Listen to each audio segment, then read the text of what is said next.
Son las 7:30 de la tarde, una hora menos en las Islas Canarias. Sean todos muy bienvenidos a la redacción abierta en el Toro Televisión, donde aquí no les dirá nadie, es que no he comido, con manchurrones de dolor en la cara. No, no, no.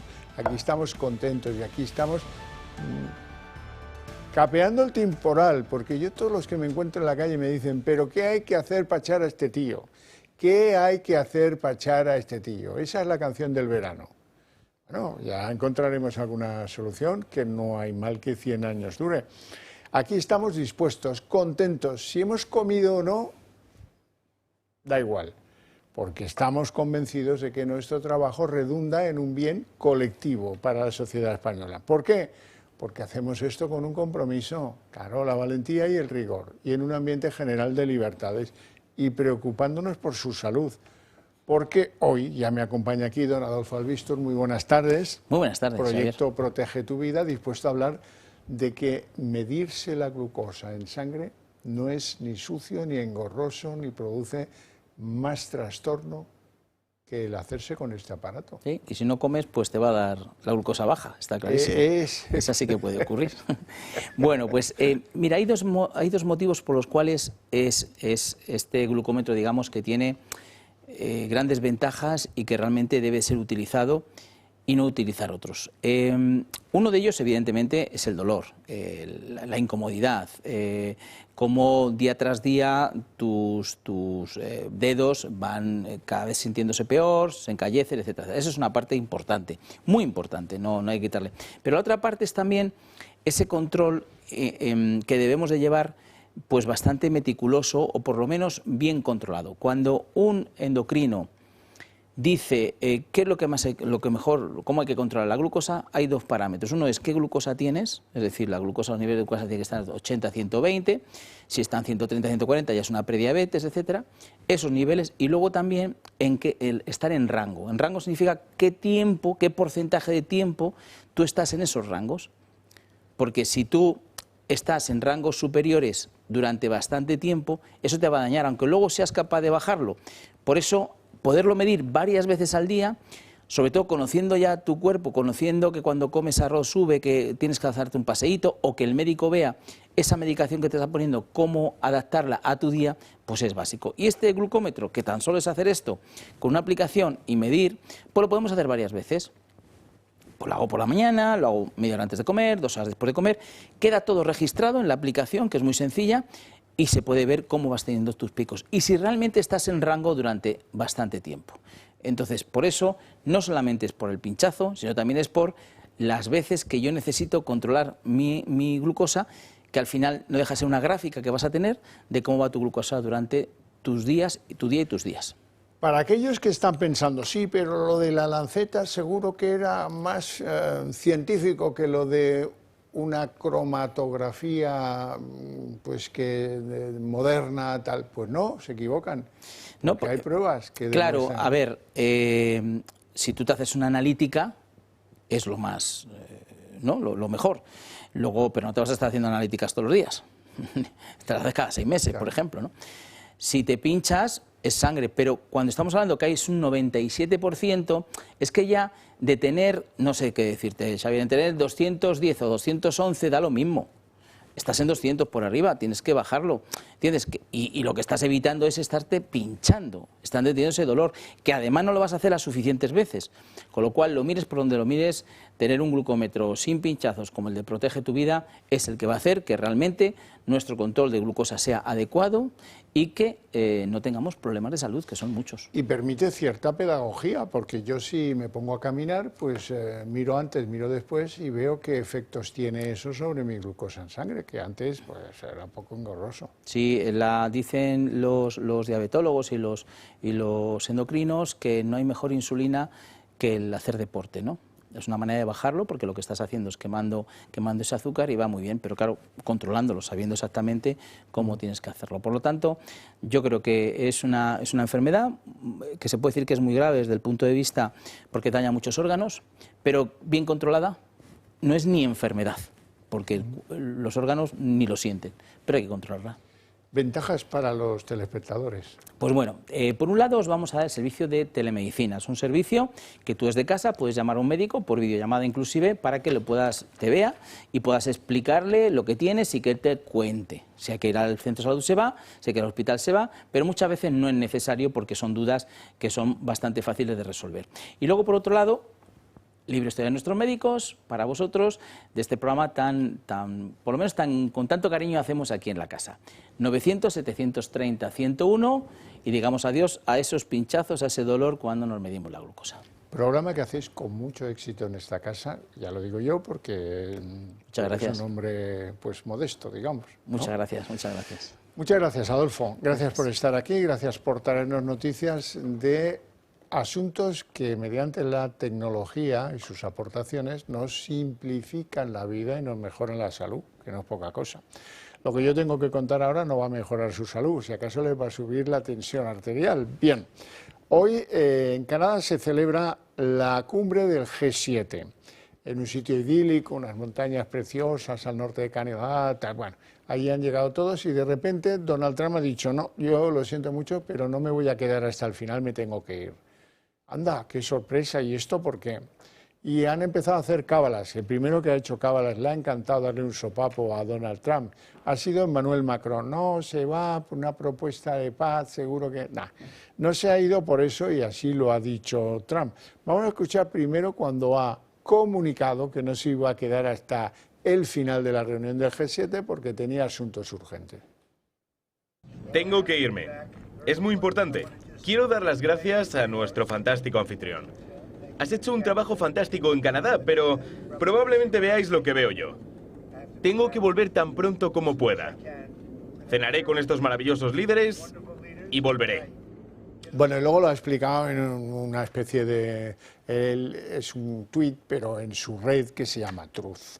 Bien, ¿y qué dice en ese comunicado Donald Trump? Pues lo que dice es que es un chuleta Emmanuel Macron, le da un par de capones porque se ha adelantado por meterse, es un cazanoticias, por ganar popularidad, ¿verdad?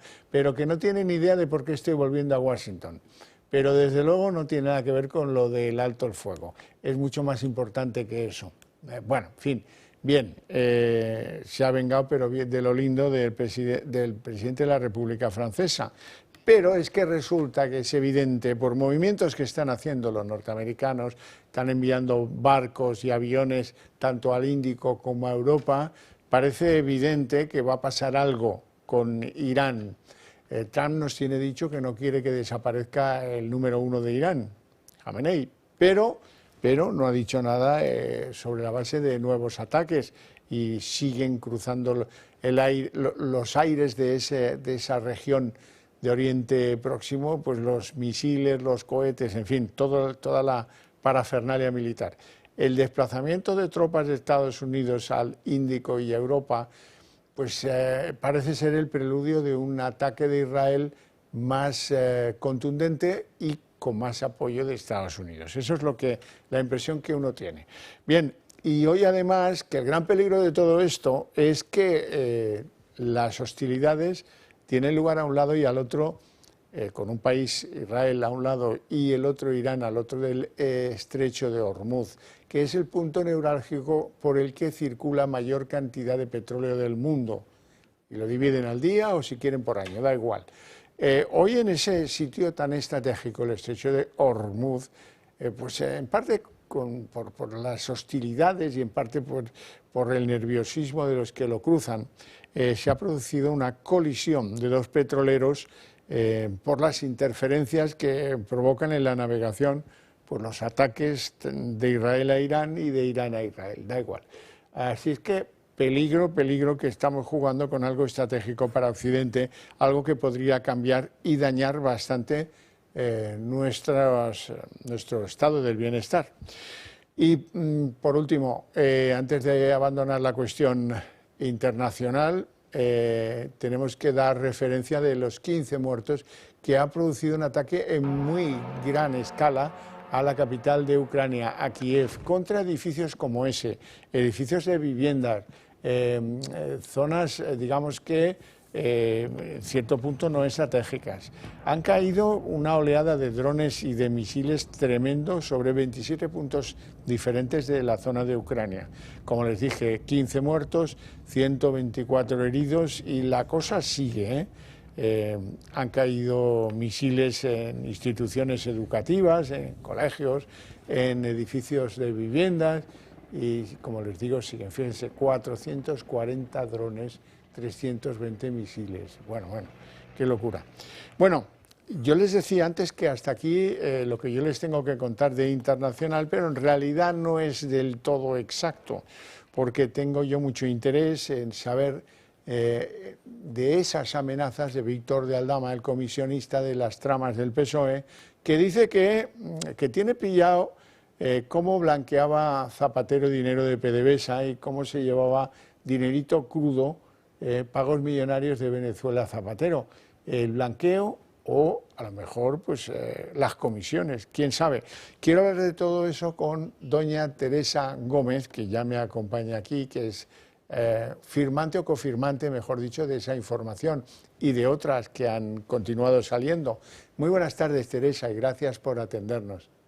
¿Qué tal? Muy buenas tardes. Ayer un saludo enorme. Bueno, esto era uno de los grandes arcanos, ¿no? ¿Por qué Zapatero se presta a hacer según qué cosas con el gobierno de Maduro y antes con el de Chávez, no se nos vaya a olvidar? ¿Por qué?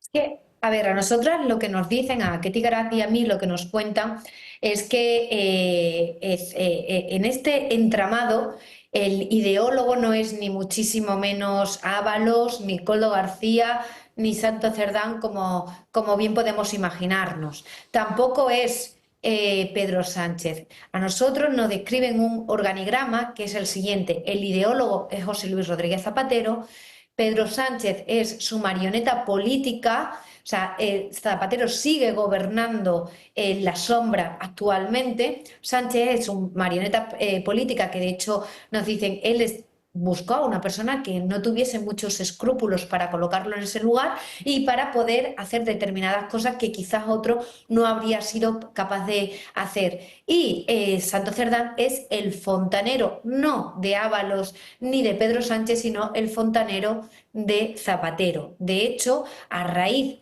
de estos tejemanejes llevados a cabo por Zapatero, pues han podido desarticular muchas de las vías que podrían haber ayudado a investigar a esta trama corrupta. Y es por lo siguiente, y pongo un ejemplo, la policía actualmente está totalmente desarticulada en cuanto a materia de corrupción. Es decir, la policía actualmente no está investigando, la UDEF no está investigando ningún tema de corrupción que afecte al gobierno o que pudiese afectar a miembros del gobierno. ¿Por qué? Porque un hombre de Zapatero llamado Segundo Martínez, un comisario que ahora mismo no se encuentra en activo, sino que se encuentra, oh sorpresa, trabajando en la empresa Huawei, en la China Huawei, pues esta persona es la que lleva a cabo esos mandos dentro de la policía de tal manera que han conseguido desarticularla.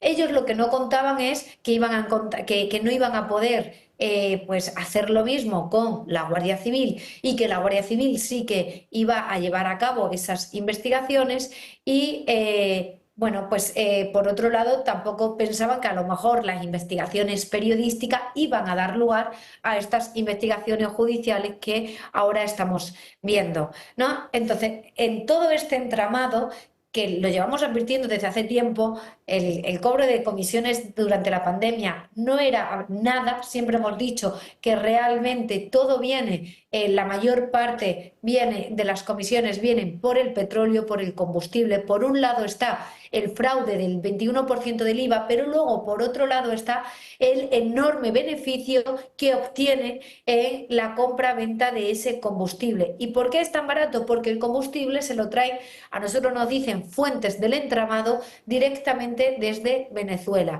Y como aquí en España no se puede comercializar debido a las sanciones directamente el petróleo venezolano, lo que hacen es que lo hacían parada en República Dominicana, en República Dominicana lo refinaban y una vez refinado en República Dominicana, al cambiar la denominación de origen, pues lo traen aquí a a España y de esa manera obtienen un mayor beneficio. Luego, más adelante, estoy convencida que también la UCO comenzará a investigar de eso otro que hemos hablado, que es de las entidades bancarias creadas por la trama para poder ocultar ese dinero que están robando. Entonces, cuando Aldama lanza la advertencia de a mí no me puede decir Zapatero que no ha venido conmigo en un vuelo Caracas, República Dominicana, es porque Aldama, que es la persona que ha creado, es el hombre de Delsi, es la persona que ha creado, que ha ayudado a crear toda esta estructura, conoce todos los entresijos y conoce la vinculación al milímetro de José Luis Rodríguez Zapatero y por qué se hacía esa parada en República Dominicana, que era donde se refinaba el crudo para luego comercializarlo en España. Pues bueno, ha quedado bastante claro. Ayudar a blanquear a las autoridades venezolanas también podría ser un propósito de todo esto, ¿no?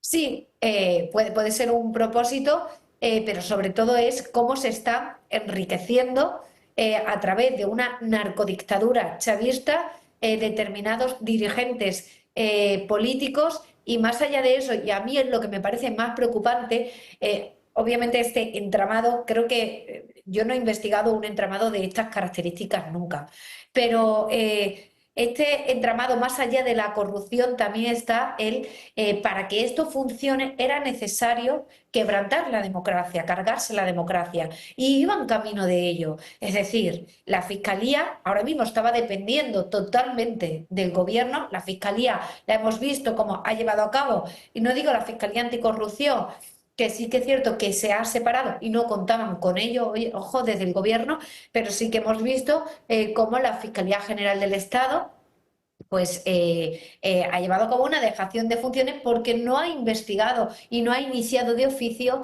estas investigaciones. Han conseguido que la UDEF tampoco iniciase de oficio ninguna de estas investigaciones y por eso ellos ahora tienen tanto interés en conseguir que las instrucciones, en lugar de las instrucciones de las causas judiciales, en lugar de que partan de los jueces, o sea, las causas en lugar de que las instruyan los jueces, sino que las instruya la Fiscalía y que, ojo, ni la Guardia Civil ni la Policía puedan de oficio instruir una causa, porque de esa manera ellos controlarían, el poder controlaría al milímetro qué causas judiciales se pueden investigar y qué causas no, y por lo tanto podrían tener mayor control para no investigar este entramado de corrupción. Pues sí. Teresa Gómez, muchísimas gracias por atendernos, por aclararnos tus informaciones. Felicidades por ellas a ti, a Ketty Garat y a tu medio, a The Objective.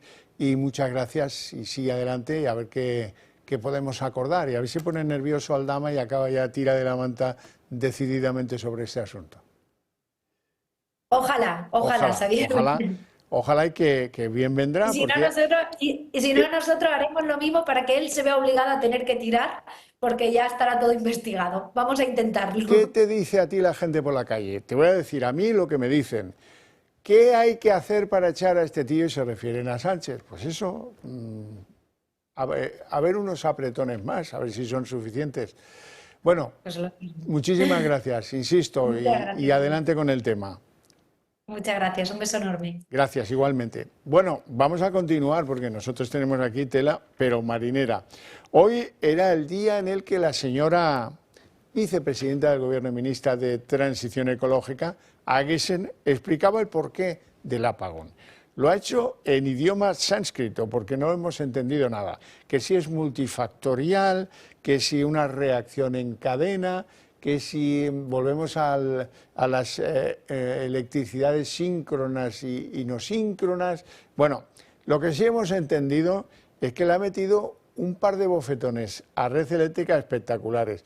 ¿Encubiertos? Sí, pero espectaculares. Ellos fueron los responsables últimos del sobrecalentamiento que fue lo que causó el apagón. No busquen más. Que si quitaron la energía que exportamos a Francia y eso elevó la sobretensión, que si tomaron decisiones sobre el mix, que naturalmente, que si el mallado, que si no sé qué, 30.000 argumentos técnicos y al final pues lo que no se puede esconder sale a flote, lo haga Aguesen o lo haga Beatriz Corredor. Vamos a tratar de entender la explicación de la señora Aguesen, que la verdad es que está pensada y escrita en un idioma que no es el español. Sara Aguesen, la ministra de Transición Ecológica, ha culpado a Red Eléctrica y a las empresas privadas del apagón del pasado 28 de abril. Aguesen ha comparecido en rueda de prensa tras el Consejo de Ministros y, una vez más, no ha puesto el foco en un sitio determinado, sino que ha repartido responsabilidades. La ministra descarta el ciberataque y dice que el origen del apagón fue multifactorial debido a un cúmulo de sobretensiones. El apagón del pasado 28 tuvo un origen multifactorial. La causa del cero fue un fenómeno de sobretensiones. Primero ha culpado a Red Eléctrica de las medidas que tomó aquel 28 de abril, como ampliar el mallado o reducir las exportaciones a Francia, algo que, según Aguesen, tuvo gran impacto en la subida de tensión. El sistema no disponía de suficiente capacidad de control de tensión dinámica. Faltaban capacidades de controlar tensión, bien porque no estaban programadas con suficiencia, bien porque los que estaban programados no proporcionaban adecuadamente lo que decía la norma o una combinación. Tampoco han faltado sus críticas a las eléctricas. Según la ministra, hubo empresas eléctricas que se desconectaron de manera indebida. Los grupos de generación que tenían que haber controlado tensión y que además muchos de ellos estaban retribuidos económicamente para ello, no absorbieron toda la reactiva que se esperaba. También podemos afirmar que algunas de estas desconexiones ocurrieron de manera indebida. Aguesen también ha propuesto una serie de medidas para evitar que el apagón se vuelva a repetir. Unas medidas que, como era de esperar, siguen las directrices ideológicas de Sánchez: apostar más por las renovables y no por las nucleares, que sí dan más estabilidad a la red. ¿Se han fijado en los golpes que daba en la mesa cada vez que contaba algo disfrazado?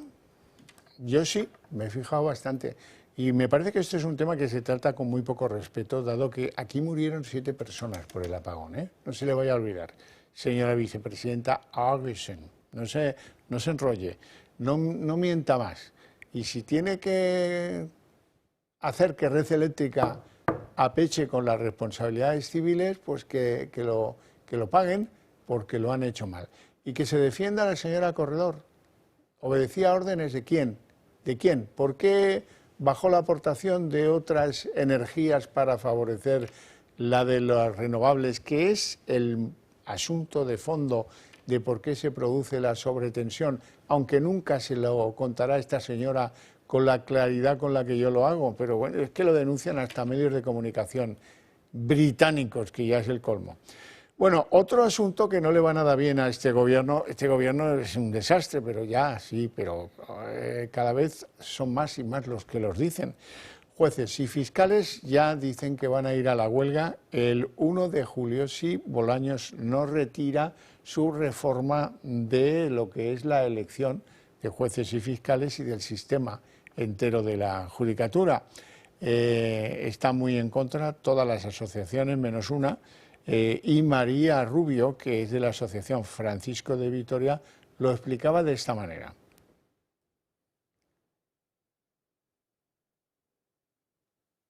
Otorgando la instrucción de las causas penales al Ministerio Fiscal, se podría llevar a cabo una sustracción de esa instrucción o incluso el archivo de instrucciones que al gobierno de turno no quisiera que salieran a la luz. Vamos, que la reforma pretende la politización de la elección de los jueces y de los fiscales y que las asociaciones, menos una, están todas en contra de esto y están dispuestos a ir a la huelga 3 días a partir del 1 de julio. Es verdad que la lentitud de la justicia es tal que el ciudadano poco lo va a notar. Bolaños, ¿qué tiene que decir de todo esto? Pues ha emitido un tuit en el que dice algo bastante enigmático. Dice que respeta la huelga, bla, bla, bla, bla, bla, por discutibles que sean sus motivos. No, discutibles.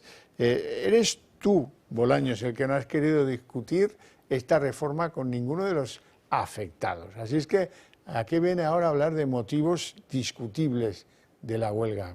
Te lo han contado, lo sabes perfectamente. ¿Quién no ha querido negociar esa reforma? Tú.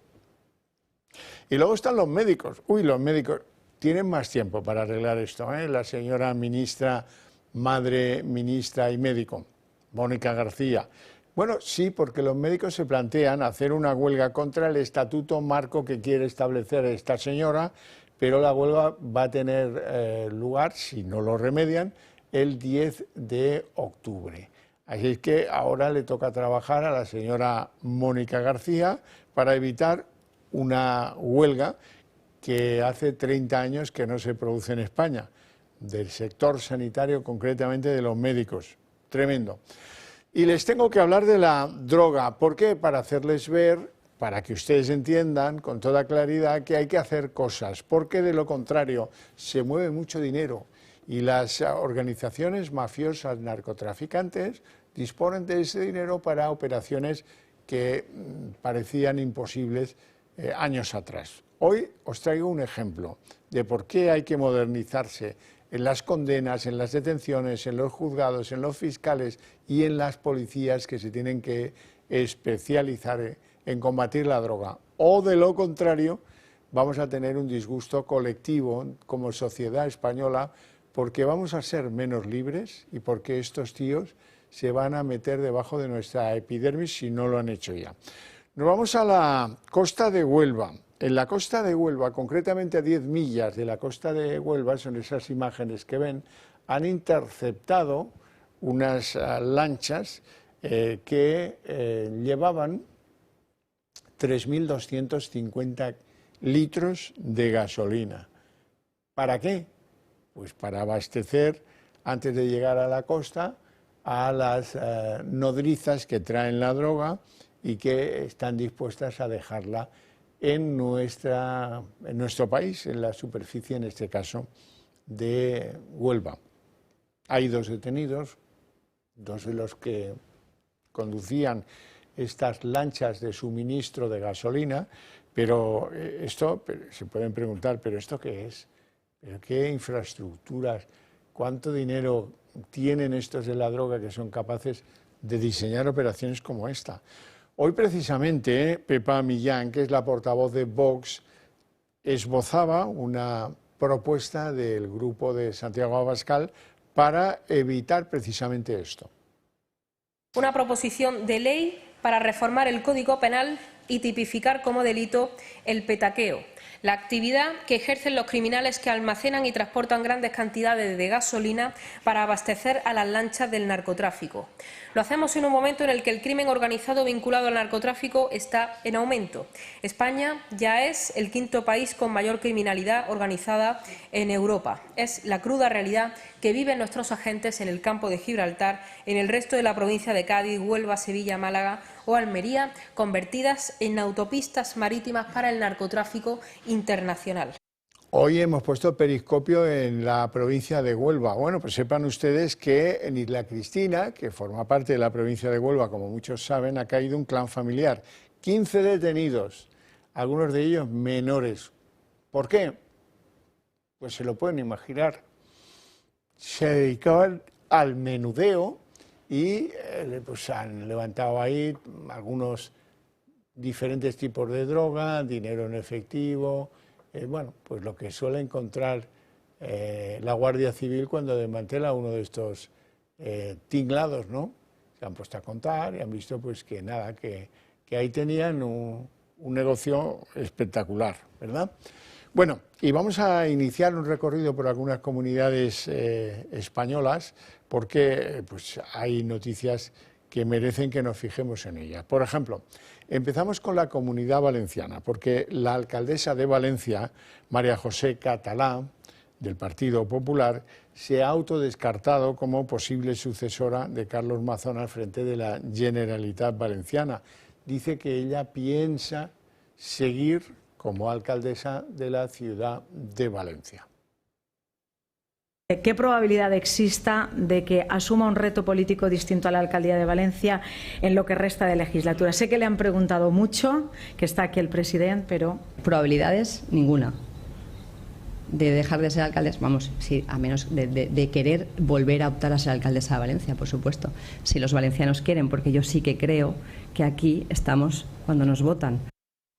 Bueno, y hablemos también de Aragón. En Aragón han tenido que desplegarse efectivos de la Unidad Militar de Emergencia para proceder al desescombro de las zonas afectadas por las terribles lluvias que pues en Aragón sufrieron varias comarcas.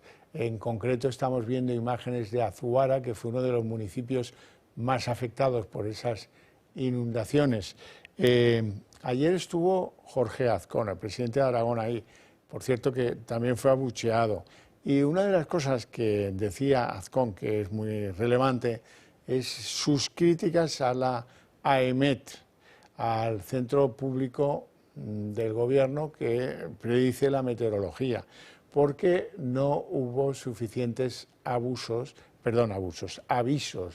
por parte de Azcón. Eso es lo que denuncia el presidente de Aragón, oiga, que tendríamos que haber sido avisados con tiempo para tomar medidas, y eso no. La EMET falló y por lo tanto pues ahí viene la crítica. 12 municipios son los afectados en Aragón por estas lluvias tremendas, espectaculares.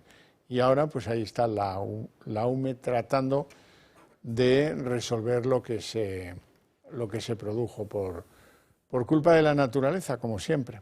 Bueno, momento en el que yo os hablo siempre del Club de Amigos del Toro TV.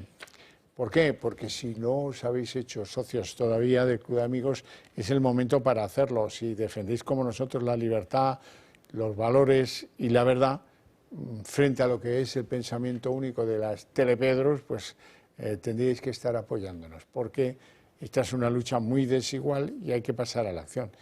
¿Cómo? Pues es muy fácil. Si llamáis al 916162464 es necesario, rápido y fácil.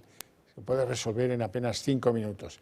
Y en el Club de Amigos están todo el día buscando alternativas de carácter cultural y de carácter informativo que os puedan apetecer. Por ejemplo, el jueves día 19 a las 10 de la mañana tienen previsto en el club un desayuno con Luis del Pino y su equipo. Luis del Pino es el director del programa de radio Mañanas en Libertad. Y bueno, los que quieran asistir, 10 de la mañana, que lo digan, que reserven plaza, porque las plazas son limitadas y es una oportunidad única para conversar cara a cara con uno de los analistas más influyentes de nuestro país. Por la tarde de ese mismo jueves, día 19, a las 7 de la tarde, vamos a estar pendientes de una conferencia de Fernando Paz, historiador y ensayista. España, Europa y Trump. Todo ello a cargo de Fernando Paz, una visión profunda y diferente sobre el presente político y el papel de Occidente. Y deciros por último que tenemos prevista una comida para todos los que nos sigan desde Barcelona y sus alrededores el próximo día 25 a las 2 de la tarde. Es una comida en la que vamos a intercambiar todo tipo de ideas, reflexiones que os puedan interesar a los que nos seguís desde Barcelona. Van a estar presentes ahí Julio Ariza y José Javier Esparza, y bueno, con esos dos primeros espadas ahí tenéis pues un filón. Así es que si lo consideráis interesante podéis asistir, tenéis que reservar plaza, hacerlo al mismo teléfono de siempre y pues todo quedará resuelto y pendiente de vosotros y de vuestra asistencia.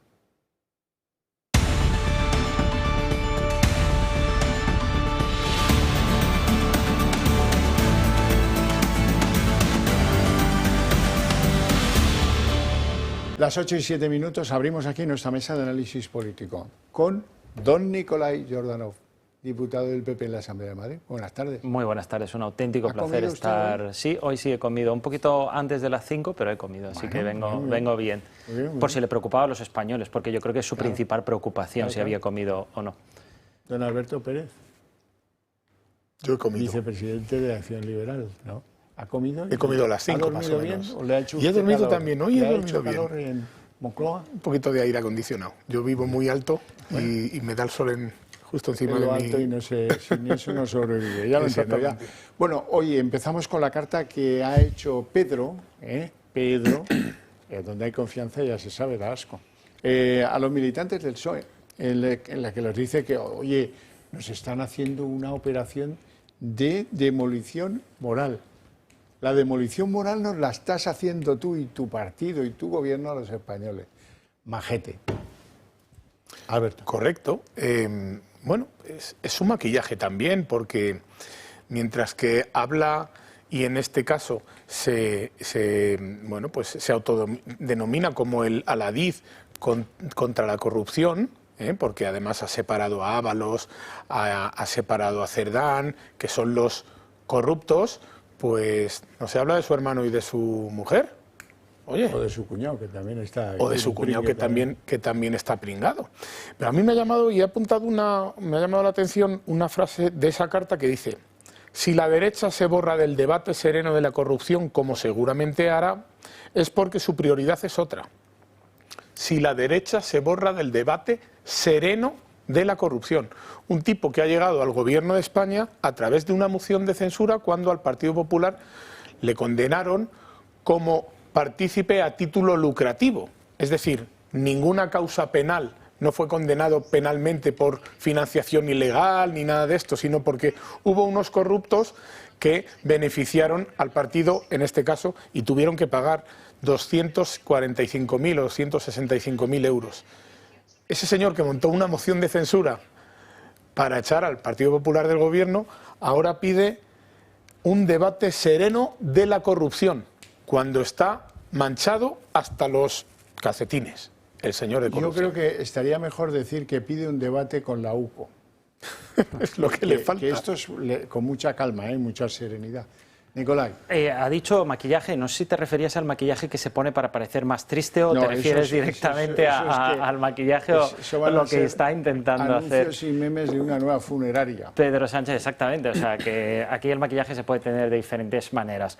Pero empezando por la carta, que yo creo que se ríe totalmente de los militantes, porque yo creo que si eres un militante socialista y lees esa carta, pues no te puedes creer absolutamente nada, porque aquí lo que está derribando el gobierno no es la derecha, o como él dice, la ultraderecha, o todos los que están contra él, porque al final es Pedro Sánchez y todos los que están contra él al otro lado del muro. Es decir, que todos los demás ya no pueden decirle absolutamente nada. Pues lo que está derribando el gobierno hoy en día es la corrupción. Lo que está derribando el gobierno es que estamos viendo prácticas mafiosas, estamos viendo corruptelas de sus personas más cercanas, y además cuando dicen que algo ha hecho el 2 y el 3, y claro, el 2 y el 3 hace algo sin que lo sepa el 1. Todo el mundo sabe que esto no sería posible y que además eran personas de su máxima confianza, tanto Santos Cerdán como en este caso Ábalos y Koldo también, que estaban en el mismo coche durante unos cuantos días recorriéndose a España y ahora no le conoce, si le ve por la calle ni le va a saludar.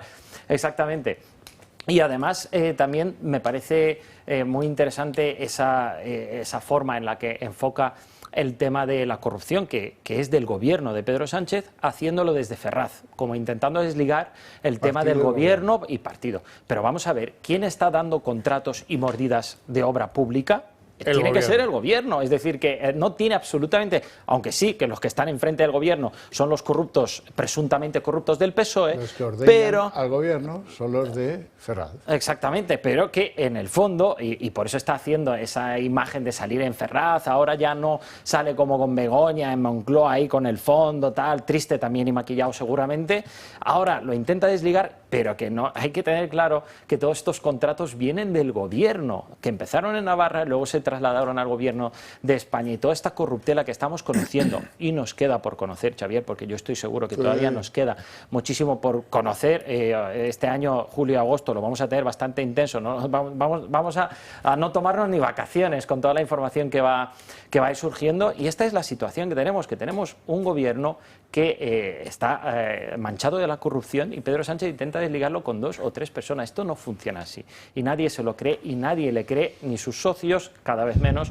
y yo creo que ni la militancia y ni los ciudadanos. Por eso no quiere convocar elecciones, porque sabe que no va a ganar. Vamos a fijarnos en un editorial, el de The Times, los británicos de The Times, que señalan varias cosas. Vamos a ver el editorial para que veáis que es verdad que se ha publicado, y el duro editorial le viene a decir, oiga, el juego se ha acabado, el party is over, tiene que o empezar a gobernar o decir adiós, porque el pueblo español no se merece lo suyo, se merece algo mejor.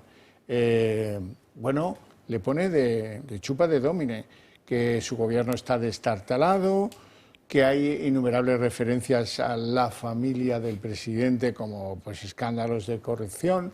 Hace una referencia a uno de los grandes capos de la mafia norteamericana, Gotti. Varias referencias. Le llama Don Teflón, porque está ahí agarrado al poder y no lo suelta, ¿verdad? Bueno, esto es triste, es lamentable, porque están jugando con la imagen de nuestro país. Y eso no se lo debemos permitir, no se lo debemos permitir. Por eso yo siempre os digo que os convoque quien os convoque, si hay que ir a la calle, los españoles tenemos que estar ahí. Da igual, hay que ir a decir basta, ya está bien, acabemos con esto o hagamos lo posible. Todos me preguntan por la calle, ¿qué hay que hacer para que este tío salga de ahí? Pues no lo sé, no lo sé. Lo que sí sé es que no hay que hacer. Voy de vacaciones, gamba gorda, no sé qué, bueno, sí, ya se sabe. No, de eso ya, como que ya está bien la cosa, ¿no? Por cierto, dice Sánchez que él no va a ir al Congreso a dar explicaciones hasta el 9 de julio, porque, bueno, si acaso tiene una agenda internacional. Se lo han reprochado hasta sus aliados de gobierno. Oiga, ¿cómo que agenda internacional? Le dice Rufián, si tiene agenda internacional es porque es presidente del gobierno de España. ¿Qué quiere, dejar de serlo? Pues ahí se acaba su agenda internacional, ¿eh? Es un aviso navegante serio. Hay una trifulca con el Partido Popular a propósito de que el PP dice, bueno, pues mire, que hagan una parte mañana miércoles, después de la sesión de control, un específico, para que dé explicaciones sobre la corrupción de sus dos secretarios de organización. O si no, hacemos un pleno específico el jueves, que es una fecha, pues, digamos que relativamente reciente, ¿no? Pero él dice que no, que el día 9 de julio y sus aliados, la pantera del Congreso, que es esta Francina Armengol, pues está de forma un poco patrañera, está haciéndose venir bien el reglamento de la Cámara para dejar de lado todo y que si acaso ya el 9 de julio, a ver si amaina. Están buscando las cuerdas como los boxeadores, antes de caer al ring. Buscar las cuerdas, el clinch, que es abrazar al otro boxeador para que no me sacuda más. Bueno, este es más viejo que el hilo negro. Albert Sánchez va a comparecer cuando él quiera, porque él es quien va manejando los tiempos. Como he dicho antes, él se ha erigido como aladid anticorrupción y así se lo está vendiendo a su parroquia. Y es que muchos parroquianos de su parroquia le creen, le siguen creyendo. Estoy seguro que más allá de las encuestas de Tezanos, que son las que no son de verdad, no va a bajar mucho en las encuestas, al 26, al 25, que ya es importante bajada, pero estoy seguro que todavía va a tener el apoyo de millones de españoles que prefieren esa corrupción de Pedro Sánchez y su equipo de gobernantes y familiares antes de que gobierne la derecha y la extrema derecha, que es peor, nos comemos la corrupción frente a la posibilidad de que gobierne la derecha, que es peor incluso que la corrupción. Por lo tanto, este señor no va a hacer caso de lo que diga la oposición. Y si hablamos de oposición a los partidos socios del gobierno que no están en el gobierno, pues estos habrán dicho o habrán solicitado que comparezca, pero les da un poquito igual, y en tanto en cuanto les da igual, mientras que reciban las prebendas que el señor Sánchez les da a costa de las espaldas de todos los españoles, les da un poco igual, si hoy Turull se lo ha dicho. Hoy Turull se lo ha dicho. Pero han subido un poco el listoncillo, ¿eh? Sí, pero lo tienen que hacer. Lo tienen que hacer sí o sí. Lo veremos enseguida. Nicolás. Yo lo primero que quería hacer un apunte sobre la anterior noticia es que saques aquí The Times, eso es un pseudomedio y un fachosfera desde hoy mismo para el gobierno de España. O sea, desde hoy mismo, fachosfera, un tabloide digital, pseudomedio, o sea, que ya no vale absolutamente nada. Vamos, o sea, es que ya te digo que desde hoy The Times no se puede leer, ni se puede mencionar, ni se puede hablar, porque es fachosfera. Empezando por ahí, y así es como funciona el gobierno de Pedro Sánchez, ¿no? Y el tema del Congreso, es que a mí no me sorprende absolutamente nada porque Pedro Sánchez ya ha ido ocupando todas las instituciones, lo hemos visto pues con la Fiscalía, con el Tribunal Constitucional, el letrado mayor del Congreso, que lo cambió para que sea una persona que ahora mismo cuando, en este caso, el Partido Popular diga que tienen que cumplir el reglamento, no diga absolutamente nada del retrasado mayor, no se meta, ahí queda y Armengol hace lo que quiera, porque es la ministra 23 de un gobierno de 22 ministros. O sea, no le varía con 22 ministros, con 1000 asesores que tiene Pedro Sánchez a sueldo para que le ayuden y le maquinen todo esto, lo que está intentando vender a los españoles, pues tiene también a Armengol. Y Armengol se salta el reglamento, se lo salta hoy, se lo salta ahora y no pasa absolutamente porque ya se lo ha saltado 15, 20, 30 veces. Y además los socios de gobierno que dicen, ay, nosotros hemos votado que Pedro Sánchez comparezca mañana o pasado. O sea, ellos dicen que sí, que quieren que comparezca y el único que se ha opuesto es el PSOE. Vale, pero no hacen absolutamente nada. ¿Y por qué no dicen, vale, si no comparece Pedro Sánchez mañana, yo te retiro los apoyos? ¿Por qué no dicen eso? ¿Por qué no toman medidas reales de decir, oye, yo puedo forzar a que Pedro Sánchez comparezca en el sentido de decir, si no vienes mañana a dar explicaciones, porque es que les da igual, ellos lo que hacen es el paripé, ahora con la boquita en plan de, ay, qué mal, el machismo, no sé qué, los audios, qué feos, la corrupción, todo eso, pero yo quiero seguir gobernando con Pedro Sánchez porque me va a dar todo lo que le pida ahora mismo. Ahora iremos a las reacciones, pero antes que eso... Manos Limpias nos ha hecho llegar su escrito de conclusiones y de peticiones de pena en el caso en el que son acusación popular, el caso del fiscal Álvaro García Ortiz. Y le piden 4 años de condena por revelación de secretos. Bueno, pues ya está. Como saben, las acusaciones irán haciendo llegar al tribunal sus peticiones, la defensa también. Y a partir de ahí, pues dentro de unas pocas semanas, tendremos una decisión definitiva, pero que más bien pronto que tarde. Pero es que esto es la gota malaya. Esto es la gota malaya. Cuando le pasó a Felipe González, cuando se descose el balón, cada día cae una gota de grasa oscura, fea, como de los cárteres de los coches, de los cárter de los coches, que son los depósitos de aceite que van debajo. Qué pocos os habéis agachado para ver cómo es el depósito de aceite. Ya lo oigo, ya el rumor. ¿Qué? ¿El carqué? No, claro, sí, las cosas. Gota de aceite number 1 del día de hoy.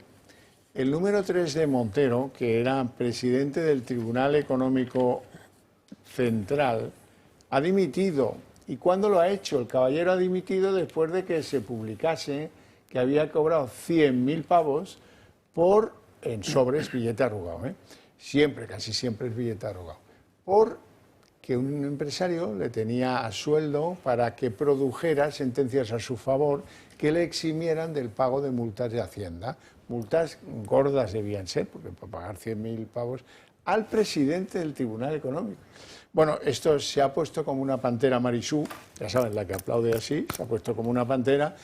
Y lo único que se le ha ocurrido decir es que este había sido inspector de Hacienda y había trabajado en la administración del Estado con el PP también.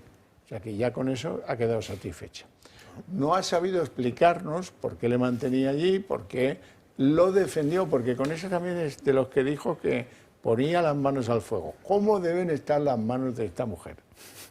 Bueno, segunda gota malaya, porque cuando se ceban contigo, como con Felipe, lo mismo, pues ping, resulta que la UCO investiga pagos del gobierno de Francina Armengol, mira tú por dónde, el de Baleares, 10,4 millones de euracos a una empresa de construcción de las que están resultando ser las paganinis de la trama de corrupción de todos estos, de Cerdán y de Coldo y todos estos. Bueno, no solo le dio imprudentemente una obra del gobierno de Baleares a esta compañía constructora, 10,4 millones, sino que además luego la compañía quebró y los dejó tirados porque abandonó la obra. Eso es lo que... 2 perlas del día de hoy, pero esto es cada día, la gota malaya. Si no es por un lado, es por otro. Si no es el fiscal general, será Begoña, que está a punto de... Me cuentan que lo de Begoña está a punto de... Agéndense, compren palomitas, tengan bolsas de esas de palomitas que se pueden poner en el microondas rápidamente, porque va a haber un día que nos va a arrasar la actualidad, nos va a volver a abrasar, espero que sea pronto. Una oportunidad así no se presenta todos los días, Alberto.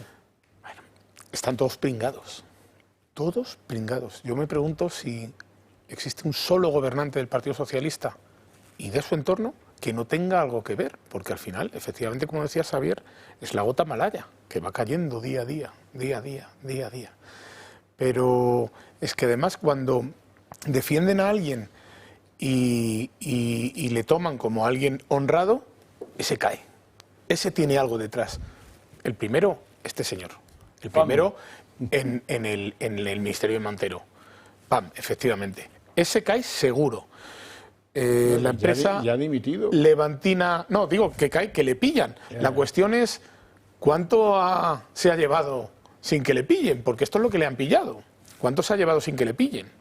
Pero si hablamos de la empresa Levantina Ingeniería y Construcciones, que está en la empresa que le da un salario, una compensación económica mensual de 2.600 euros al señor Ábalos, pues oye, 10,4 millones de contrato a cargo de la señora Armengol, que ya tiene unos cuantos escándalos también a la espalda. Tú me das 10,4 millones y yo te pago un ratito 2.500 al mes. Pues los números salen. Es buena compensación. Bueno, y además cada vez que utilizamos algunas personas, que yo lo digo a diario, que esto es una mafia, pues se indignan, pero es que esto es una mafia, es una organización criminal, presuntamente, pero cada vez el presunto lo podemos dejar de lado porque estamos viendo, ¿no?, con esas gotitas en todos los ministerios. Y es que aquí estamos hablando que está afectado todo el gobierno de Pedro Sánchez en todos los niveles. Y ahora que va a hacer María Jesús Montero otra rueda de prensa desde Ferraz para decir que a lo mejor ni conocía a este señor cuando ya se había quemado las manos, es que además María Jesús Montero, su cargo es totalmente sostenible, igual que el de Pedro Sánchez, y lo hemos visto con este señor que se ha ido. El otro día dimitió otro en el Ministerio de Marlaska. O sea, cada día les dimite uno porque se ve involucrado o porque no quiere seguirles lo que saben que están haciendo, y que este es el gobierno del desastre, del desgobierno, del descontrol, de la corrupción, que lo vemos cada día, y esta es la situación que tenemos hoy en día. Y lo de Armengol, que lo hemos hablado, que es la presidenta del Congreso, es la segunda autoridad del Estado, la señora Armengol, hoy en día, que es la que hace lo que le diga Pedro Sánchez, y la estamos vinculando con estos contratos, que 10 millones, es que hoy en día, claro, decimos 10 millones y parece que es calderilla, ¿no? Con todo lo que se está diciendo y con todo lo que se dice que han robado, que se han traspasado entre unos y otros, 10 millones queda como si la nada. Dinero de los españoles. Exactamente, o sea, dinero de los españoles. He oído a la señora que está ahí sentada en la tercera fila decir, ay, hijo, con el calor que hace nos pide salir a la calle a protestar. No, hombre, que hace mucho calor y tal. Bueno, voy a tratar de indignarla para que lo haga, para que salga, haga calor, frío, llueva, da igual. ¿Sabe cuánto va a cobrar Santos Cerdán ahora por haber sido diputado ahí en el Congreso, calentito? 6 años, 19.000 euros. Durante 2 años cada mes, 19.000 euros. Ahora, si no tienen motivos, quédese en casa. Pero yo, vamos, si hace calor, pues me llevaré una antorcha para que haga más. Vamos a publicidad.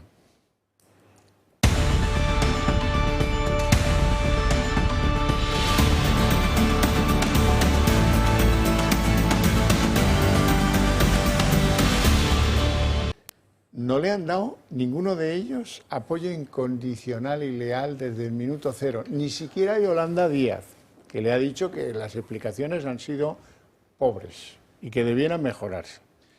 2, demuestran con su actitud que ninguno tiene ganas de pringarse con Sánchez, por lo menos hasta que se aclare si va a salir algo comprometedor en los próximos días. 3, le dicen que todos tienen una enorme desconfianza en él y en su gobierno. Bueno, ¿y qué más le dicen? Bueno, pues le advierten de que es que usted puede garantizar que no van a salir nuevas grabaciones, uy, tal, no sé yo. Y ahora viene el rempachum, pachum, que es como los niños reproducen una orquesta de barrio. Le dicen, hasta Otegi se lo dice, los del PNV, todos los que queráis, le dicen, bueno, mira, chico, es que este cuento tuyo de que lo que viene es peor, que viene la derecha, que viene la ultraderecha, todo esto ya, el lobo ya, el truco del lobo ya no asusta a nadie. Así es que, olvídalo. Y, por cierto, muchos le piden lo mismo que el PP, que tiene que ir a explicarse con rapidez, hoy o mañana. Bueno, vamos a resumiros cómo están las posiciones de estos que luego tocarán el flautín, se escaparán, lo que queráis, pero hoy por hoy se lo están poniendo como nunca de difícil. La tensión en el gobierno crece por momentos. Los socios de Sánchez ya hablan de gobierno corrupto y amenazan con romper relaciones. Esquerra Republicana, PNV y Bildu se reunirán con el presidente, pero lo harán después de la sesión de control en el Congreso. Quien ya se ha reunido con Sánchez ha sido Míriam Nogueras, en representación de Junts, y Yolanda Díaz. Sin embargo, a pesar del encuentro llevado a cabo para rebajar tensiones, la vicepresidenta segunda del Gobierno sigue considerando insuficientes las explicaciones de Sánchez. Creo que ha sido insuficiente. Para Pisarello, tampoco son suficientes. No bastan las buenas palabras. Hay que actuar ya y con contundencia contra los corruptos. Desde el PNV también han endurecido su discurso y advierten a Sánchez de que no todo vale con tal de que no gobierne la derecha. Como no tiene que llegar la derecha, no puede haber unas elecciones porque igual llega la derecha, pues aquí vale todo, o cabe todo. Bueno, yo creo que en algún sitio hay una raya. En la misma línea se ha manifestado Otegi. Pensar que se puede sostener, no ya una persona o una legislatura, sino que se puede sostener una estrategia a medio largo plazo en términos estratégicos desde la posición de los otros son peores, eso ya no va a funcionar. Desde Podemos incluso acusan a Sánchez de ser parte del problema. Que el Partido Socialista no solo no es parte de la solución, sino que es parte del problema. Y desde Compromís suben todavía más el tono. Y igual también lo que tiene que hacer el presidente del Gobierno es poner todas estas medidas encima de la mesa y plantear una cuestión de confianza para ver si realmente los partidos confiamos o no confiamos en lo que nos ha dicho. Y piden no restar importancia a las barbaridades que hacen ladrones y puteros. Pero también haremos todo lo que esté en nuestras manos para que nadie le reste importancia a las barbaridades que hacen ladrones y puteros. Ladrones y puteros. Y esto lo dice la chica esta, Micó. Bueno, pues rompe con los puteros, con los ladrones. Venga, quédate a gusto. Estamos deseándolo. Pero no, ¿verdad? Es que como la de Coalición Canaria, ¿dónde se va a estar mejor? Que con Pedro a la sombra de Platanero. Bien, y luego está el colmo ya. Hasta aquí las reacciones, digamos, del día de hoy, de los que han mantenido encuentros con Pedro Sánchez. Pero luego están los de puertas adentro, la portavoz del Gobierno. Qué triste la mujer esta, que se apellida Alegría, ¿no? Pero fíjense lo que ha dicho hoy. Yo creo que no pasaron ni 2 horas cuando se actuó con absoluta contundencia, porque usted también sabe, al igual que yo, que estamos hablando todavía de un informe, por cierto, muy sólido, pero que no hay en estos momentos, no está este caso judicializado, no hay una judicialización abierta. Y aún así se fue absolutamente contundente y severo en la respuesta. Se le pidió que entregase el acta y que, por supuesto, también causase baja inmediatamente de sus responsabilidades orgánicas dentro del Partido Socialista. Señora maestra de primaria, con todo el respeto, ¿un informe que se entrega en el Tribunal Supremo está judicializado? ¿Sí o no? La M con la A, ma. La M con la A y con la I, mai.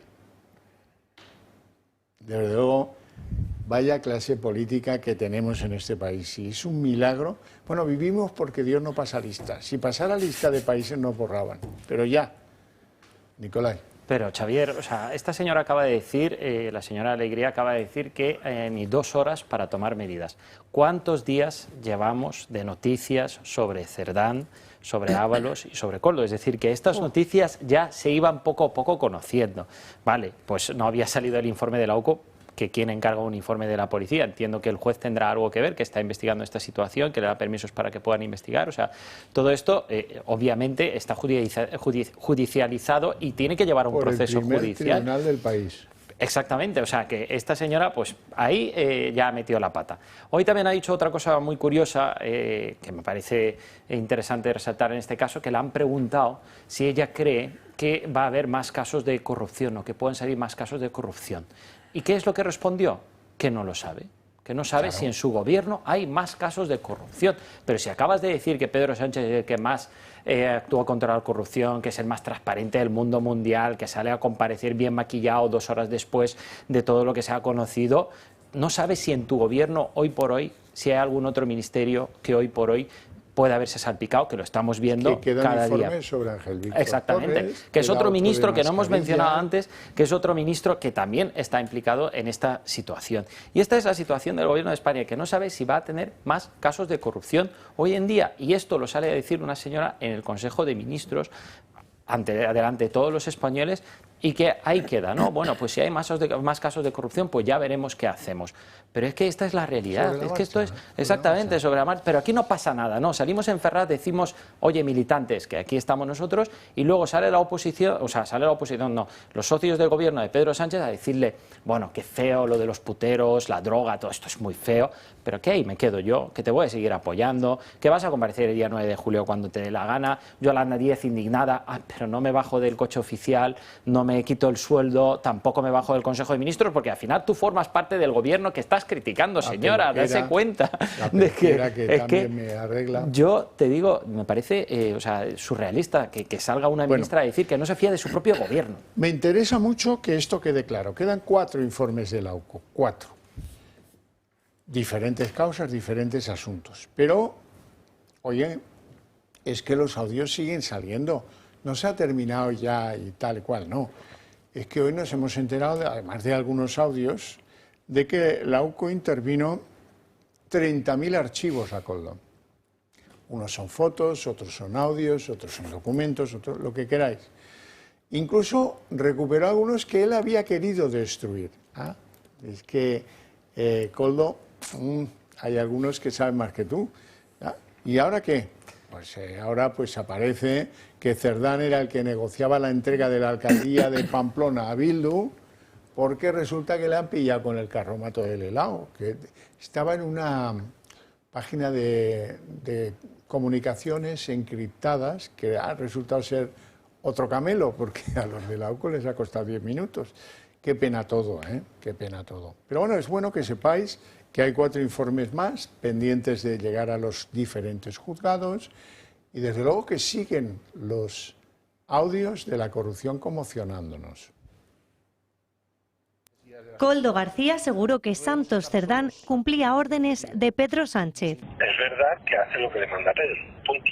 Una nueva grabación publicada por El Español confirma la estrecha relación y dependencia que tenían Cerdán y Sánchez. El exasesor de Ábalos asegura también que en el PSOE Santos Cerdán es el único acceso que hay al presidente del gobierno. Pero el único acceso que hay de los afiliados a Pedro es Santos. El único, es decir, los secretarios generales provinciales, los secretarios generales y tal, con el único que pueden hablar para poder decirle algo a Pedro es Santos.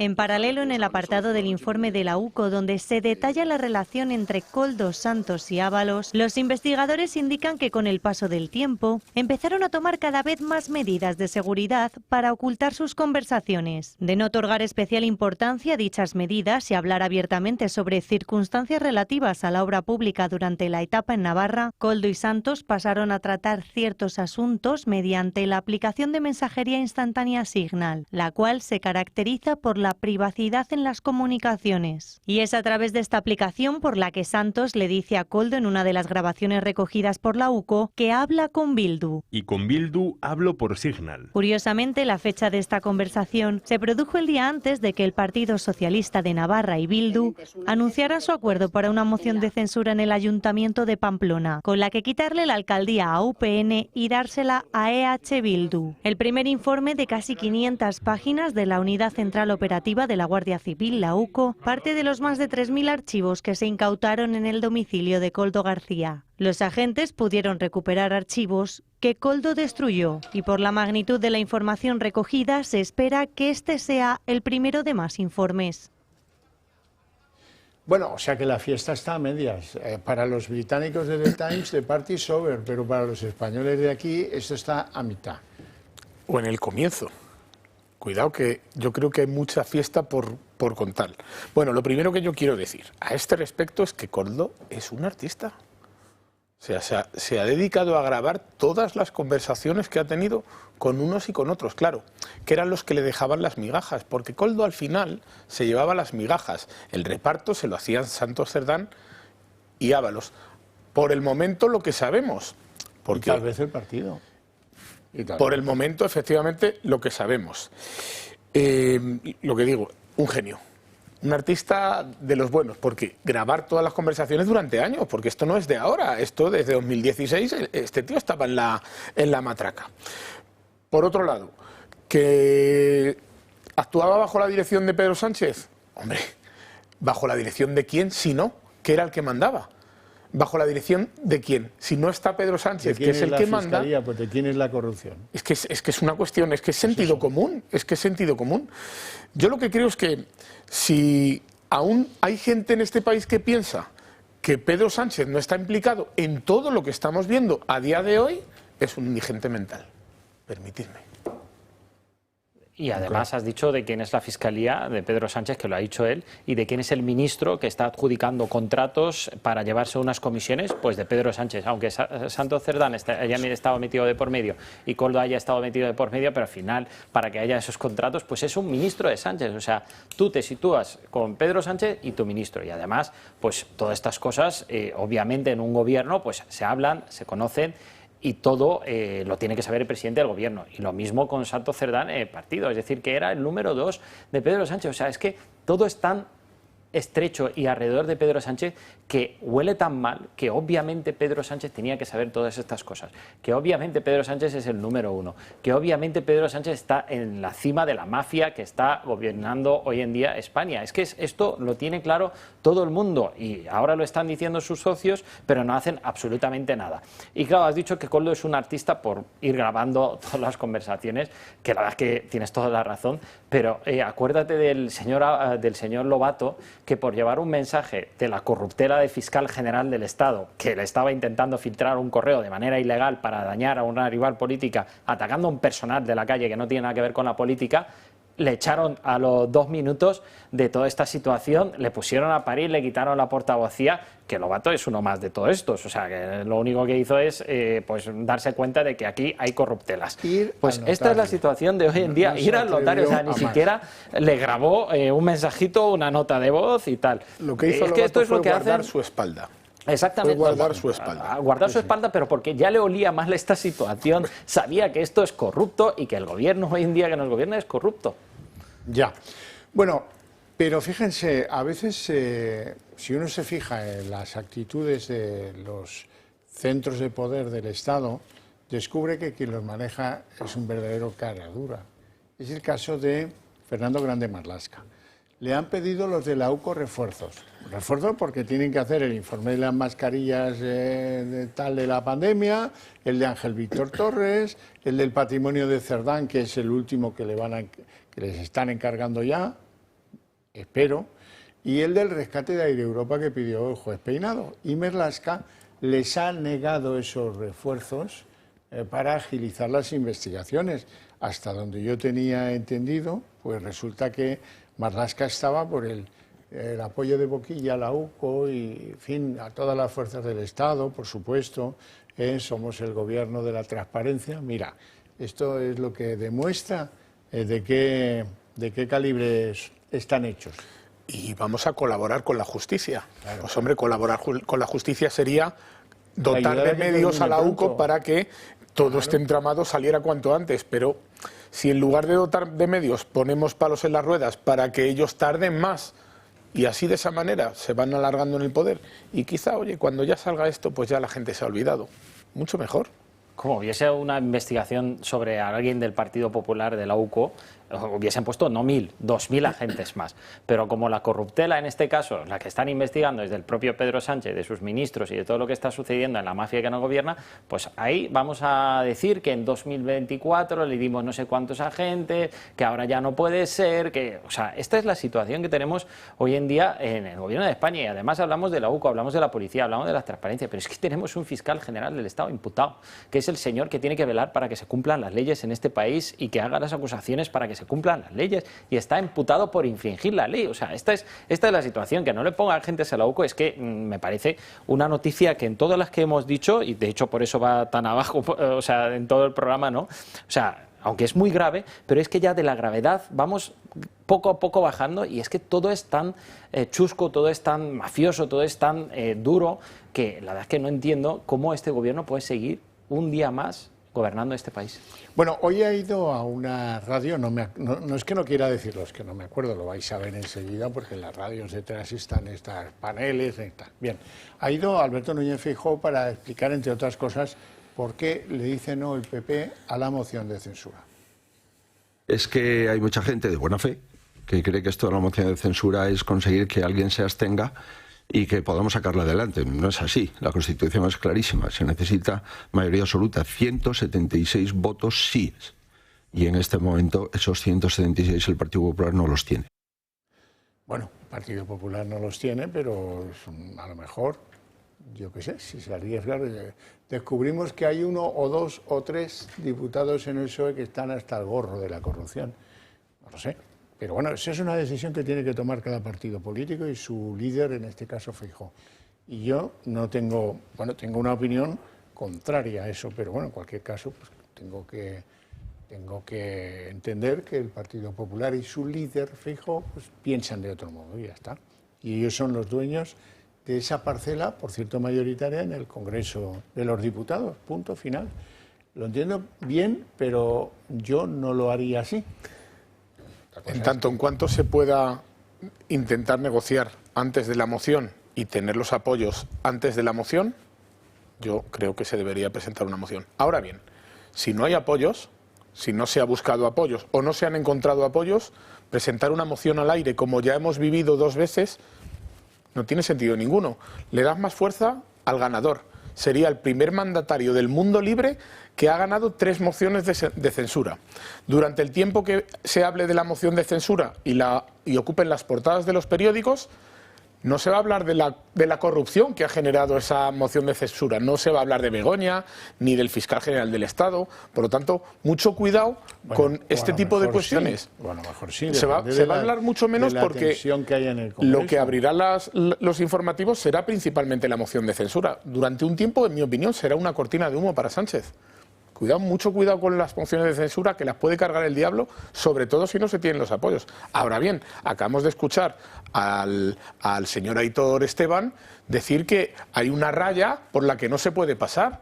Bueno, pues entonces, quizá este señor, que ha apoyado todo su gobierno, 7 años de gobierno, el Partido Socialista, lo que tendría que decir, señores, dejo de apoyarles y ahora apoyo al Partido Popular y a Vox, que serían los 2 que podrían gobernar en una nueva oportunidad, o bien simplemente moción de censura y convocar elecciones, para convocar elecciones, claro, efectivamente. Eso tiene más lógica. Pero la primera hipótesis de que algún diputado socialista vaya a apoyar o se vaya a ir del voto que pueda marcar el socialismo, eso es imposible. Y lo hemos visto en todas las votaciones que ha habido. Ha habido varias votaciones en las cuales se decía que puede haber otras mociones de censura.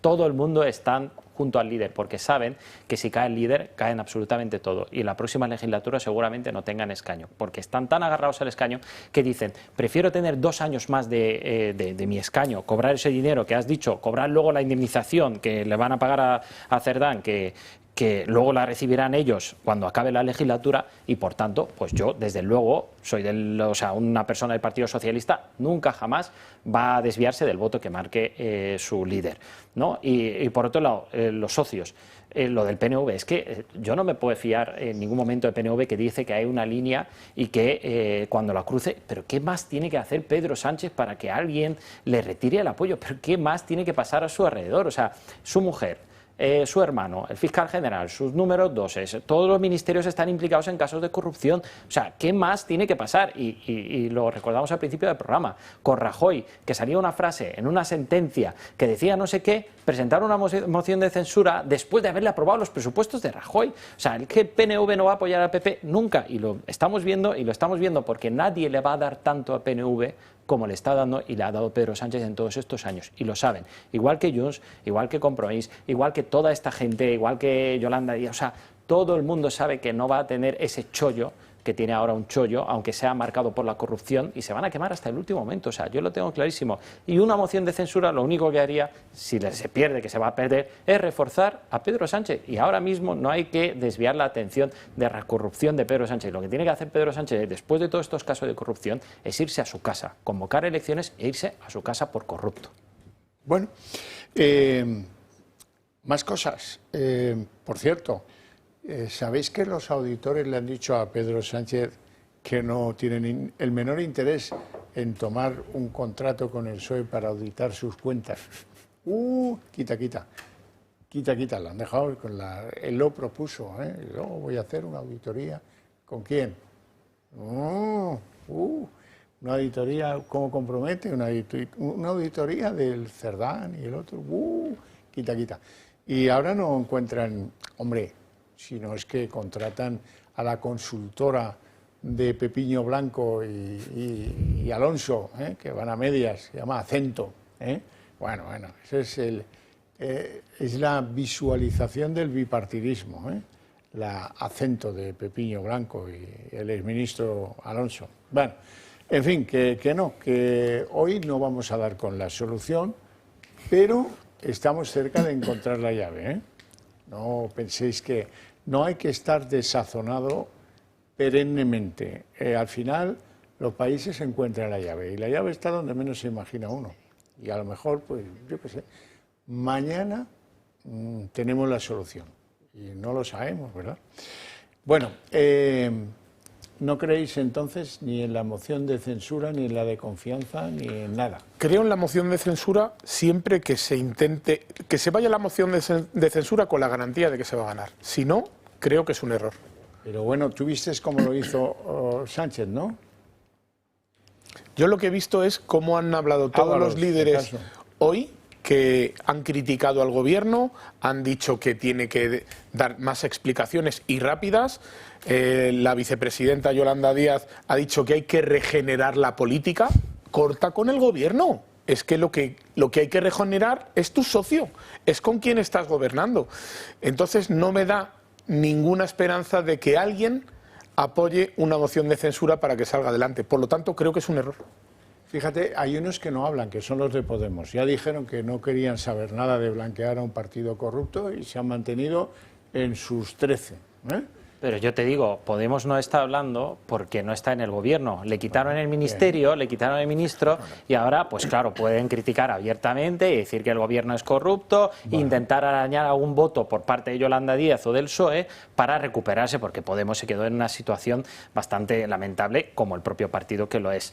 Pero independientemente de eso, o sea, yo creo que cualquier acción de este tipo, de moción de censura, de cuestión de confianza, yo estoy seguro, tal y como lo hemos visto, que Pedro Sánchez va a hacer todo lo posible para que salga, resista, ¿no?, después de esa moción.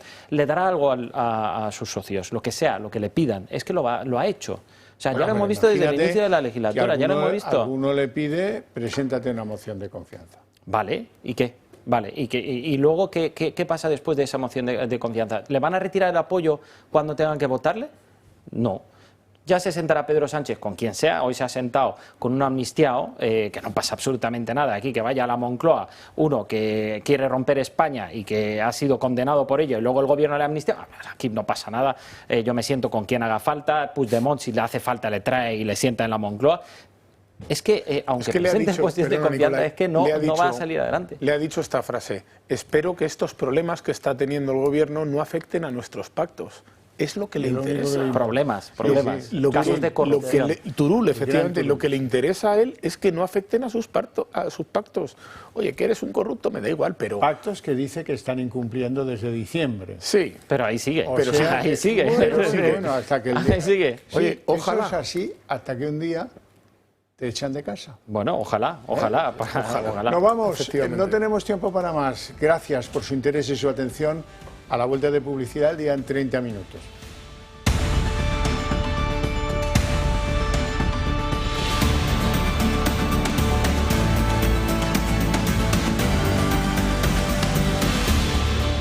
El día en 30 minutos. Los socios de Sánchez no le dicen que no, es cierto, pero la noticia es que no le dicen que sí, y eso es innegable a fecha de hoy.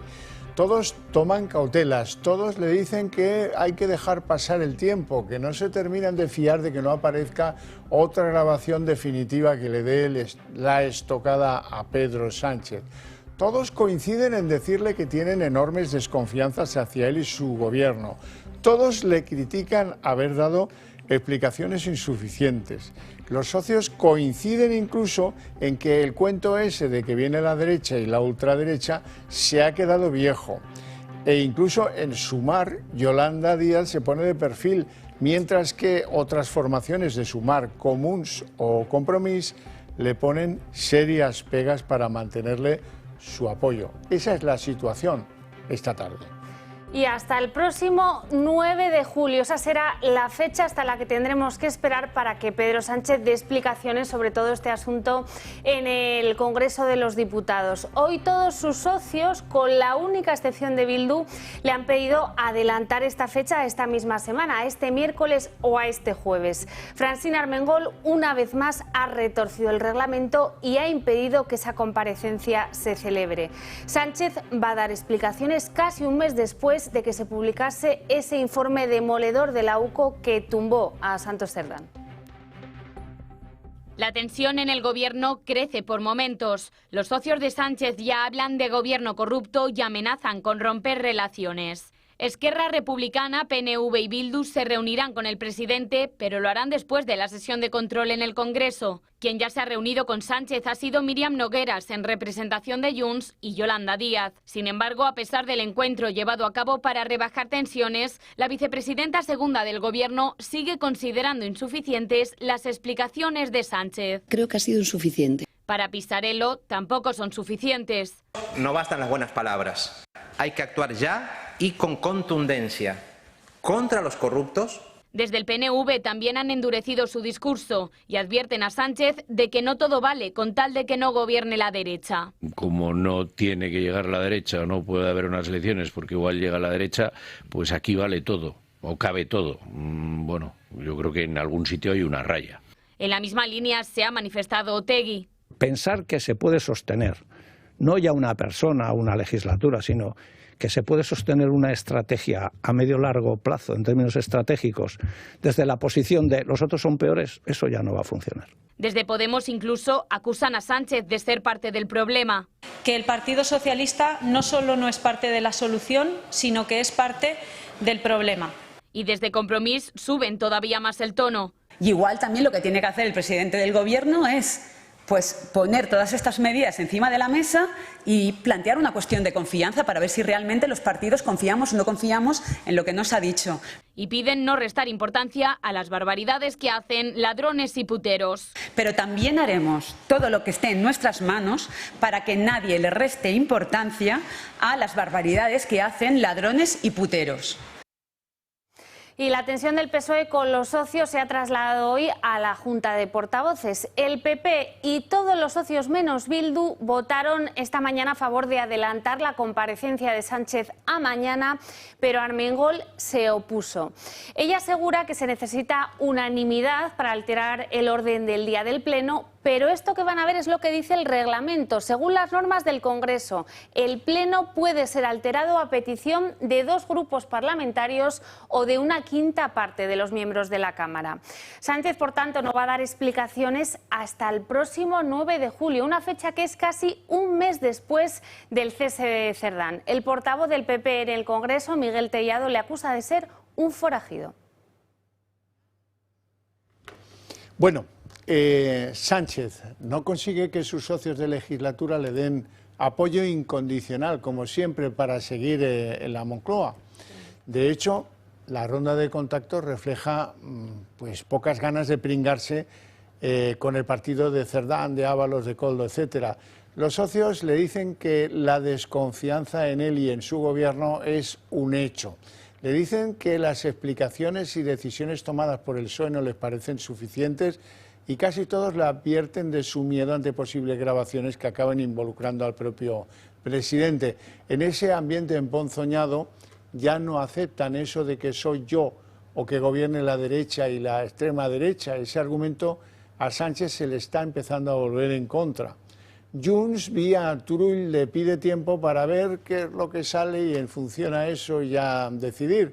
Dice que con ellos la confianza se rompió el pasado mes de diciembre por la falta de cumplimiento de los acuerdos entre Junts y Sánchez.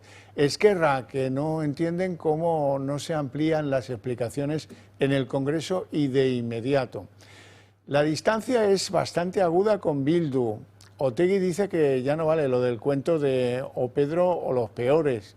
Aitor Esteban, del PNV, dice algo parecido, que ya eso de hay que votarme a mí para que no gane la derecha está agotado. Y en la amalgama de Sumar, ni la pillada por ser vicepresidenta, Yolanda Díaz, pues destila una gran confianza en este gobierno. Es más, en Sumar los hay mucho más duros. Pisarello, el de Comuns, que tiene la gran porción de los votos de esa coalición, dice que no es creíble que Cerdán y Ábalos sean los lobos solitarios y que Sánchez no conociera de sus corruptelas. Y Águeda Micó, esta señora de Compromís, dice que ya está bien de un partido de ladrones y puteros. Bueno, y por si quedaba alguna duda, Pedro Sánchez ha dejado hoy negro sobre blanco que no se va. En una carta a la militancia, su género favorito en momentos de crisis, el presidente ha vuelto a presentarse como una víctima. Presume Sánchez de ejemplaridad en la respuesta ante la corrupción y asegura que ningún partido se libra de ella, en clara alusión al PP. La diferencia, dice, es cómo se reacciona. El líder del PSOE vuelve también a atacar hoy frontalmente a la oposición, a la que acusa, atención, de legitimar la violencia. Cree que Partido Popular y Vox han utilizado a la UCO para debilitarles como parte, dice, de una operación de demolición moral. Bueno, y siguen apareciendo nuevas grabaciones, no crean que no. Koldo, por ejemplo, explica en una nueva grabación que la única vía, dice, para acceder a Pedro Sánchez es Santos Cerdán. Y dice también que Santos hace lo que le manda Pedro, que te quede claro, punto, dice en la literalidad de la grabación. Incluso desvela que Santos Cerdán había pactado con Bildu la entrega del Ayuntamiento de Pamplona a los bilduetarras. La UCO dispone de 30.000 archivos de Koldo que incluyen incluso aquellos que él quiso destruir y que han sido recuperados. Son fotos, grabaciones, documentos, en fin, hay de todo. Koldo García aseguró que Santos Cerdán cumplía órdenes de Pedro Sánchez. Es verdad que hace lo que le manda Pedro, punto. Una nueva grabación publicada por El Español confirma la estrecha relación y dependencia que tenían Cerdán y Sánchez. El exasesor de Ábalos asegura también que en el PSOE Santos Cerdán es el único acceso que hay al presidente del gobierno. Pero el único acceso que hay de los afiliados a Pedro es Santos. El único, es decir, los secretarios generales provinciales, los secretarios generales y tal, con el único que pueden hablar para poder decirle algo a Pedro es Santos.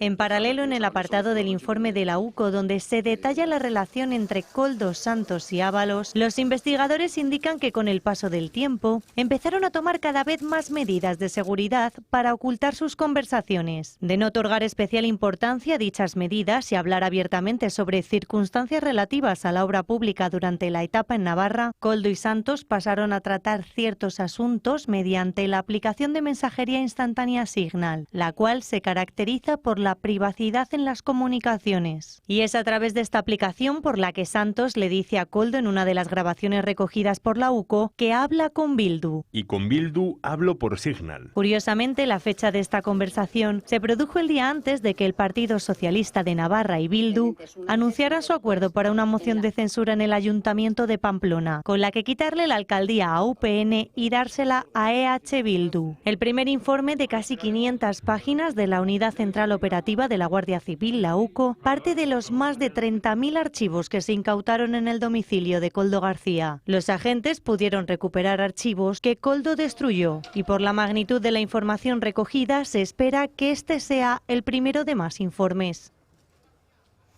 Bueno, y atención porque el Gobierno no descarta que nuevos miembros, tanto del Partido Socialista como del Ejecutivo de Pedro Sánchez, puedan aparecer en esas informaciones que maneja la Guardia Civil y que parten de las grabaciones de Koldo García. Lo que asegura hoy su portavoz, la portavoz del Gobierno, Pilar Alegría, es que van a actuar con la misma contundencia, dice, que lo hicieron con Santos Cerdán. Ustedes me preguntan a mí y sé que además le han preguntado a otros miembros del Consejo de Ministros si van a aparecer más nombres. No lo sé. Yo no sé si antes había otros que lo conocían. Yo lo que sí les puedo decir es cuándo lo conoció el Gobierno, que es cuando se abrió el secreto de sumario. Y también les puedo decir, no sé, lógicamente, me preguntan sobre cuestiones que desconozco por completo. Ahora bien, frente a cualquier indicio sólido que afecte a cualquier persona, se actuará siempre con la misma contundencia. Y el Gobierno ha elegido precisamente este momento para contarnos cuál fue la causa del apagón eléctrico del día 28 de abril. Es verdad que lo han hecho de una manera que es completamente incomprensible para el común de los mortales. Lo ha hecho la encargada de hacerlo, Sara Aegesen, la vicepresidenta tercera y ministra de Transición Ecológica. Ella, bueno, pues tratando de disfrazar el asunto, ha venido a desvelar un escenario en el que se atribuye a Red Eléctrica, compañía que fue pública y que ahora es semipública, las decisiones equivocadas que produjeron una sobretensión en el sistema. Se pintará del color que quiera, con la palabra técnica que quiera, pero eso es lo que ha dicho en esencia hoy Sara Aegesen, quizá para compensar el origen de las decisiones que causaron la sobretensión y el apagón, causa y decisiones tomadas por Red Eléctrica. Aegesen ha dicho también que hubo desconexiones en cadena de algunas renovables privadas que fueron indebidas, pero en cualquier caso el orden es claro. Los errores en Red Eléctrica y las decisiones que ella dice indebidas que vinieron más tarde. Sara Aegesen, la ministra de Transición Ecológica, ha culpado a Red Eléctrica y a las empresas privadas del apagón del pasado 28 de abril.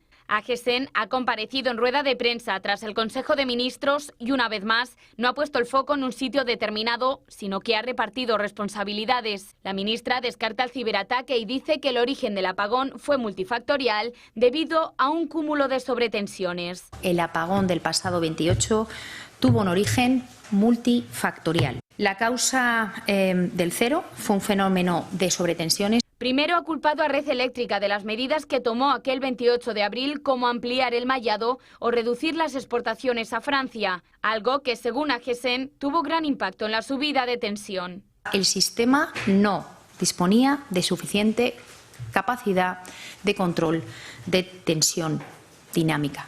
Faltaban capacidades de controlar tensión, bien porque no estaban programadas con suficiencia, bien porque los que estaban programados no proporcionaban adecuadamente lo que decía la norma o una combinación. Tampoco han faltado sus críticas a las eléctricas. Según la ministra, hubo empresas eléctricas que se desconectaron de manera indebida. Los grupos de generación que tenían que haber controlado tensión y que además muchos de ellos estaban retribuidos económicamente para ello, no absorbieron toda la reactiva que se esperaba. También podemos afirmar que algunas de estas desconexiones ocurrieron de manera indebida. Aegesen también ha propuesto una serie de medidas para evitar que el apagón se vuelva a repetir. Unas medidas que, como era de esperar, siguen las directrices ideológicas de Sánchez: apostar más por las renovables y no por las nucleares, que sí dan más estabilidad a la red. Y el mundo de la judicatura sigue adelante con su plan de movilizaciones contra las últimas reformas legislativas del Ministerio de Félix Bolaños. En un comunicado, 5 de las 7 asociaciones de jueces y fiscales confirman que irán a la huelga. Será los próximos 1, 2 y 3 de julio, siendo este el cuarto paro de la historia protagonizado por este gremio en toda la democracia. Eso siempre que Bolaños no dé marcha atrás con algunas de esas reformas legislativas. Las dos que están en el punto de mira son la relativa al acceso a la judicatura, todos esos cambios que se quieren implantar supuestamente para democratizarlo, y la que tiene que ver con la reforma del estatuto fiscal. Los jueces convocan además un paro en el Tribunal Supremo el próximo 28 de junio.